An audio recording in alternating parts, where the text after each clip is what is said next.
במושב השני יציגו עבודות מחקריות 3 חברים במכון. העבודה הראשונה שתוצג דווקא באנגלית. זאת עבודה של צביה, אלגלי ודוקטור יורם קלמן, שעורכים מחקר מרתק על הקשר בין אופנות טכנולוגיות למדיניות התקשוב הלאומית בישראל. ללמדכם שלמדיניות בכל תחום יש ממד אניגמטי ותוצאות לא צפויות. This is a strong shift to something very down to earth, very practical, but still it has the word policy in it, so we're welcome today. The topic is the relationship between ICT fashions and national education technology policy in Israel. That's a mouthful, so let's break it down a little bit. The topic is policy. Yes, you're in the right place. And it is national educational technology policy. And we are linking this or talking about the relationship between this and ICT fashions. ICTs or IT in North American speak, information and communication technologies. And we are looking at the relationship between these fashions and the educational technology policy in Israel. The work was carried out, headed by Tzvia Algali, who is sitting here with us. Tzvia is a graduate student at Bar-Ilan University at their Science, Technology, and Society program. And since she's early in her PhD work, the work we're presenting today is clearly work in progress. So, educational technology policy, I put some pictures on the screen to remind us that educational technology policy is not a new challenge, and we've seen it in the past. Mainly, I'm looking at the age group here, we're talking about the integration of television, but actually many technologies challenged the educational system on how to use them in order to improve education. Nevertheless, ICTs are a totally different challenge. And again, ICTs, I'll use the acronym from now on, the information and communication technologies, they take this challenge to a whole new level. And the reason this is taken to a whole new level is first of all because, as we've seen in the last picture, there are many types of artifacts, many types of ICT artifacts. Not only are there many types, they also evolve all the time. They evolve very quickly, and their capabilities increase. Plus, you have the challenge of convergence, where different artifacts start performing roles or functions that they haven't done before. And of course, our ubiquitous cellular phone is an excellent example of that. In addition to that, there's a huge investment in all countries developed in ICTs in education. It's a huge sink of time, of money, and clearly of organizational attention. Now, the way Tzvia chose to study this topic of educational ICT policy is through an analysis of work of committees. And she started analyzing 30 years worth of committee work, of committee recommendations. We have here a list of the Israeli committees. You can see that there were a dozen national educational ICT policy committees in the last 3 decades. And what she's doing is reviewing their recommendations. She interviewed so far 6 of the key decision makers, 6 of the leaders of these committees, and she's also working with some press reports around the work of these committees during these 30 years. The initial findings I'm going to mention really briefly are taken from the STS perspective. And these have already been published. I'll describe them very briefly and then move to the ICT fashions topic.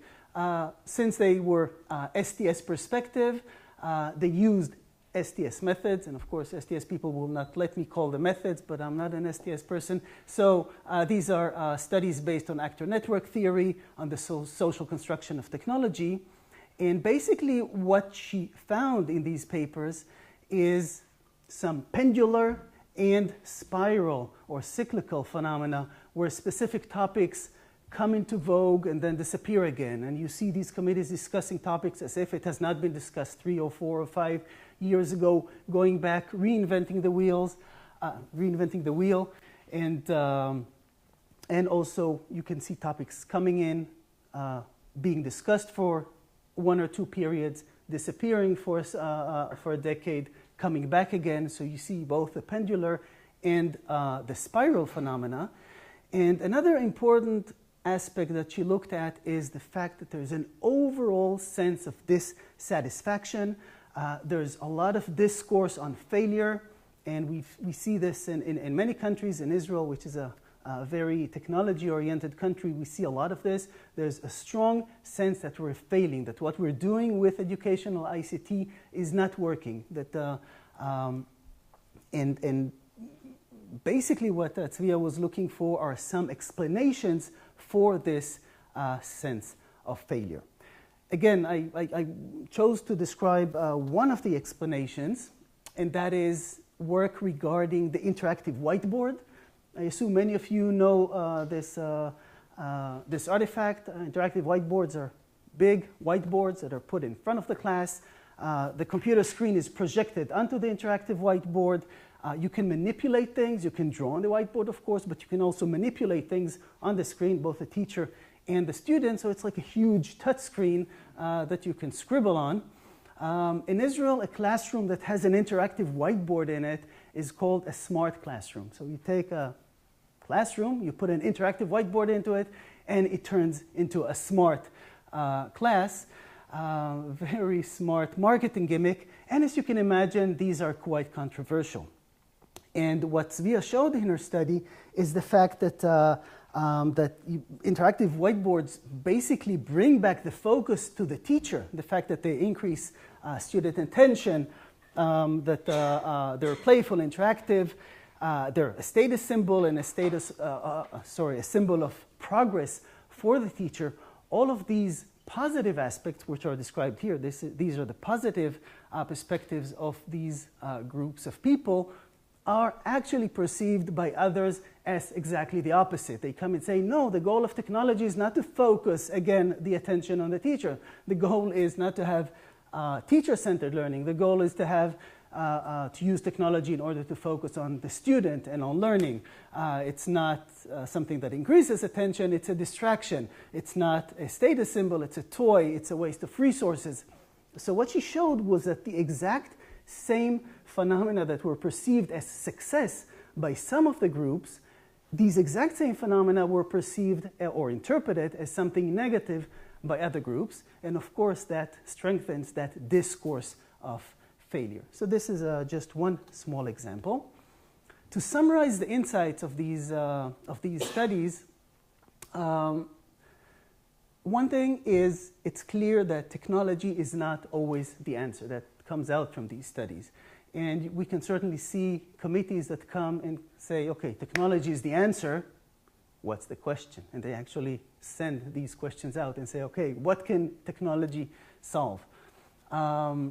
Innovation is not necessarily beneficial, and anyone who is acquainted with work by people with a social construction of technology orientation, technological determinism, etc., know that this is not a surprising finding. Innovations often can actually have negative impact. And the whole question of technology adoption is quite often influenced by political and by social considerations, which is fine, but they are clearly unacknowledged. And the fact that they're unacknowledged is a significant challenge. So, we look at this and say, so there's a translation into Hebrew for those who don't know what so is. But from these social construction or STS insights, it's difficult to move forward. Can we move into recommendations? And this is where we shifted disciplines and tried to adapt something from management theory.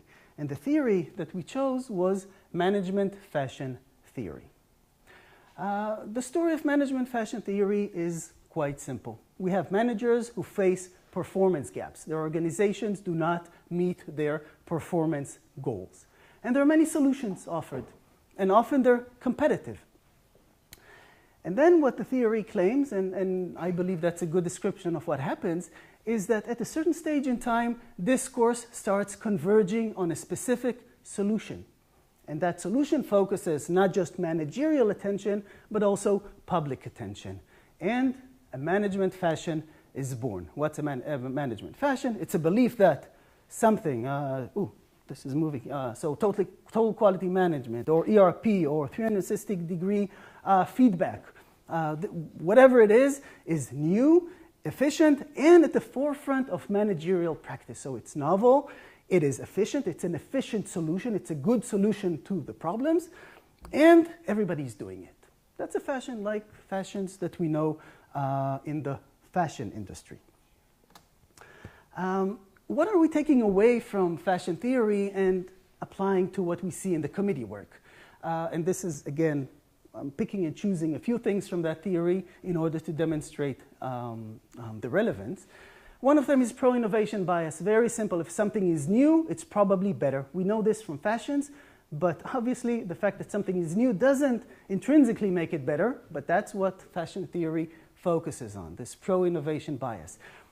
It also talks about 6 stages that fashions go through.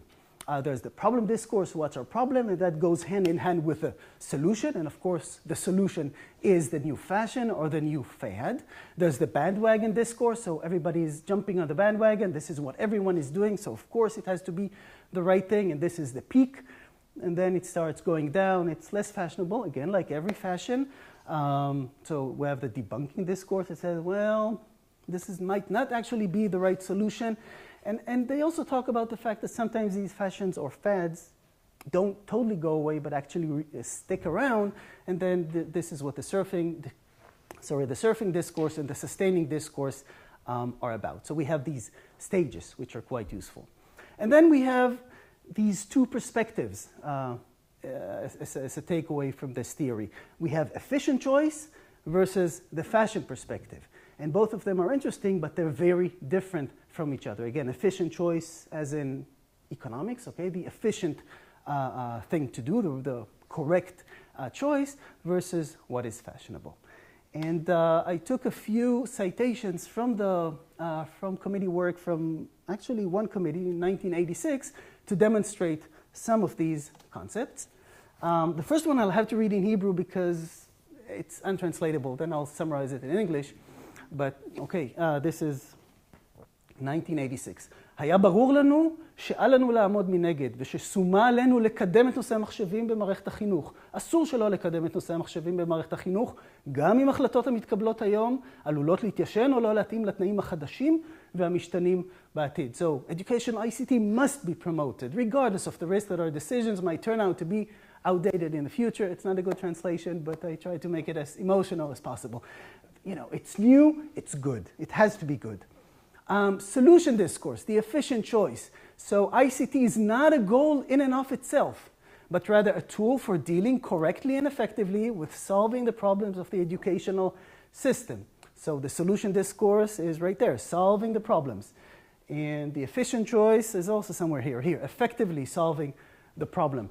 By the way, this is from the same committee, and of course it's totally contradictory to the previous citation, which says, well, it is a goal in and of itself, but, well, contradictions in committee work is not something to write a thesis about, but it's still interesting to point out. One more example is the debunking discourse. And here they say this is again from 1985, so same period, but this is a report, a news report in Haaretz Haifa. Who remembers that there was Haaretz Haifa? The US and Western Europe report disappointments from integrating ICTs in teaching. And here there's a fashion trend or a fad. Buy as many as possible. So this is the debunking discourse and this concept of fashion. What we see is, in the committee work, we see 2 discourse trajectories. And they're separate. One of them talks about fashion. What's the trendy thing to do? What everyone is doing? What is the future? What is innovative? This is one line of discourse. And the other trajectory is what we call the utility or the efficient choice, to use the fashion theory terminology. The utility discourse that talks about return on investment, about empowering students, empowering teachers, about computer skills that are necessary, about computers being the solution, of course, to whatever problem is on the table at that period. Transformatives, there's something wrong with the educational system. ICTs will transform the system. But when you look at these discourses, you always find this, you know, in the fashion discourse, and it's also a good solution. You also find a little bit of this utility discourse. And in the utility discourse, we also say, yeah, and of course, everybody's also doing it, so it's probably, so of course it is the right thing. You know, I talk about fashion, so I'm shifting for a second to mention a study from MIS Quarterly, one of the top information systems journals. Here I'm actually putting the MIT Sloan Management Review version of it, which is a little more colorful and easier to interpret, but this is work by Wang, who shows, in the context of management fashion theory and information systems, he shows that large companies that invest in trendy IT innovations may see their reputations and the CEO compensation increase the next year. And the important thing that's not in the title is that this is independent of improvement in performance. So just the fact that companies choose trendy IT solutions increases their reputation and increases the pay of the CEOs, again, regardless of whether this actually improves performance. So being fashionable is important. It's not something that we should ignore. It's important to be fashionable in human society, and that's important to mention about fashions. How do we move forward from here? We have a few challenges on the research side and one on the policy side that I'll end with. The first challenge is how to disentangle this utility and fashion discourses. Not because fashion is not important and utility is. We agree that both utility and fashion are important. And if you're the mayor of the town or the city, for you, the fact that you can cut the ribbon for a new smart classroom is important. And looking fashionable and advanced and innovative is important for organizations, but also for school systems, etc. But as long as the discourses are entangled, and as long as, for example, the justification for the final justification for the utility claim is that everybody else is doing it in Western Europe or in the US or wherever you want to say, unless these two discourses are disentangled, we will continue to be in very muddy water. And we believe that this disentangling, although it's difficult, is a big challenge. And then there are the fashion cycles, and we actually have Tsvia has three fashion cycles to deal with. One is the obvious one, which is ICT fashion. So technologies go in and out of fashion very quickly, and that's one cycle. But then there are, of course, educational technology fashion. So what does educational technology theory say about how we should use technology in the classroom? And then there's the even longer wave, which is superimposed on this, and that is educational fashion. So what's the role of the educational system? And the role of the Israeli educational system, as well as in, I think, many other countries, in the 70s was very different than what we perceive its role to be now in the early 21st century. So we have these at least three cycles going on in the background, and committees needing to deal with them. So first of all, it's a good excuse for them to be a little messy, and it's a good excuse why we're always unhappy or there's a lot of dissatisfaction, because of course, if there's a committee that decides on something that's highly fashionable, by the time this gets implemented into your school, it's 3, 4, 5 years later, and of course, the worst thing is last year's fashion. That's the last thing you want to be with. So dealing with these, mapping these cycles is a big challenge. I'll skip the third one because we're running out of time.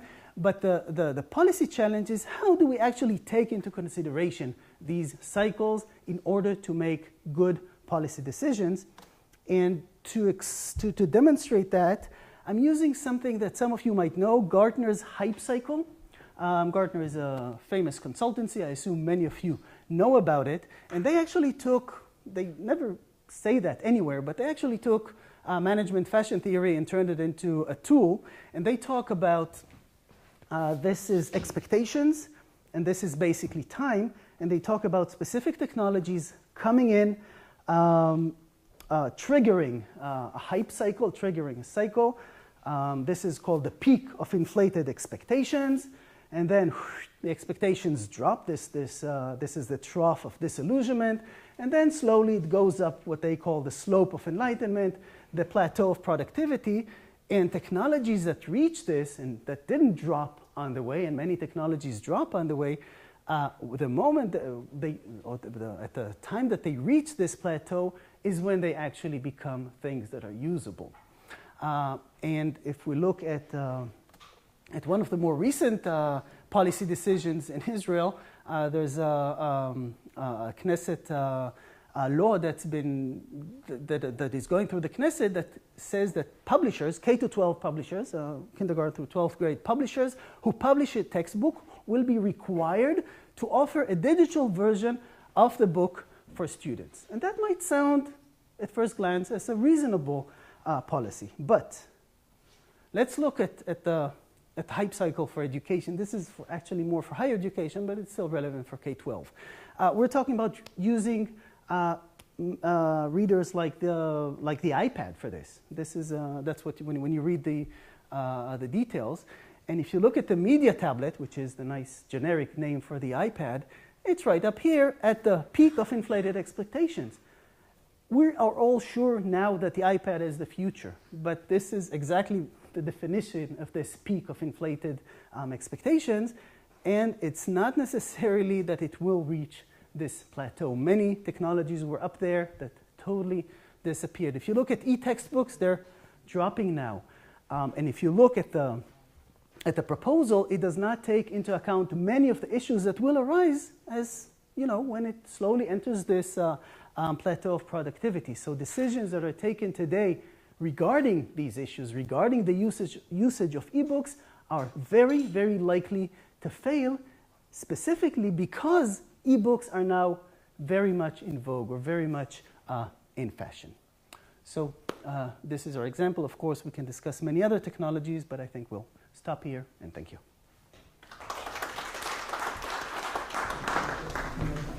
Comments? Questions? Yeah, I found this very interesting. Is there any, if you have like a smart classroom, is there any evidence versus a non-smart classroom, and you can control for everything? Is there any evidence that the smart classroom technology raises test scores? I think Czvia will confirm that no. Clearly no evidence. It's been tested? Yes, it's been tested in the UK. In the UK, yeah. Yeah. But it has huge benefits for the marketers. That's been proven. Everybody is trying to show it, but you can't find any evidence. You find evidence that kids are enjoying themselves when it's introduced into the classroom. So I mean, there are. Yeah. So anything that just looking at it, is there anything that you would say this is really great, just pedagogically, this really matters, this is really a better way than the traditional way?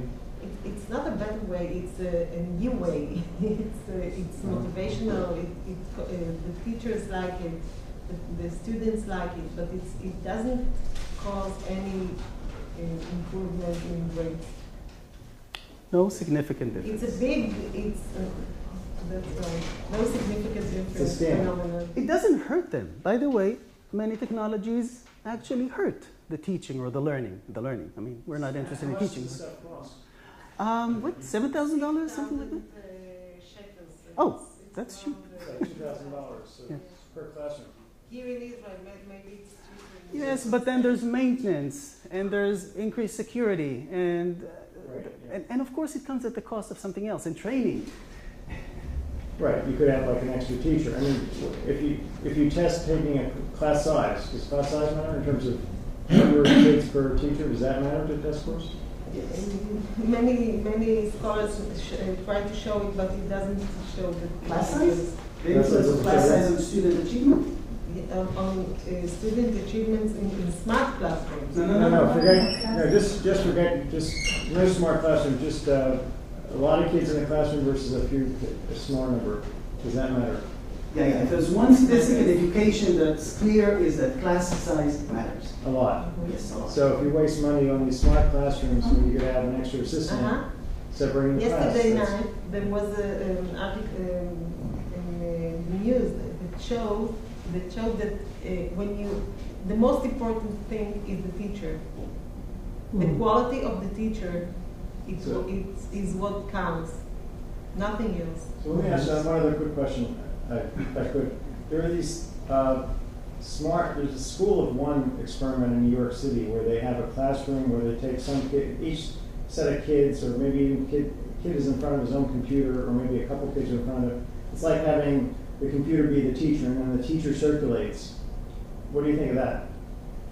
I mean, kids are learning together well, they're learning in small groups, so the computer's teaching them at their pace. And if they don't succeed in a goal, then the next day's lesson is geared to teaching them what they didn't get. And this is a way of kind of having basically the computers be the teachers and have multiple teachers in one little classroom. They're doing this in New York City, and the head of the New York City school system, a guy named Clman, is very enamored by this. Of course he is, because you know what the teacher union issues are in New York City. It's been tried for 40 years now. The Skinner philosophy, the learning machine, it works. It works for specific things, for rote learning, for things that are repetitive, and that's actually an aspect that is successful in ICT implementations. I would say that committees nowadays, I don't know, they pay little attention to this, but it is a part of the system. It's fully, I mean, one of the one topic I skip because we don't have time is this topic of some technologies that are actually successful. They're fully embedded in the system. Nobody notices them because they actually do a good job. And I think, at least from what Tzvia tells me, that is one example of this. Thank you very much.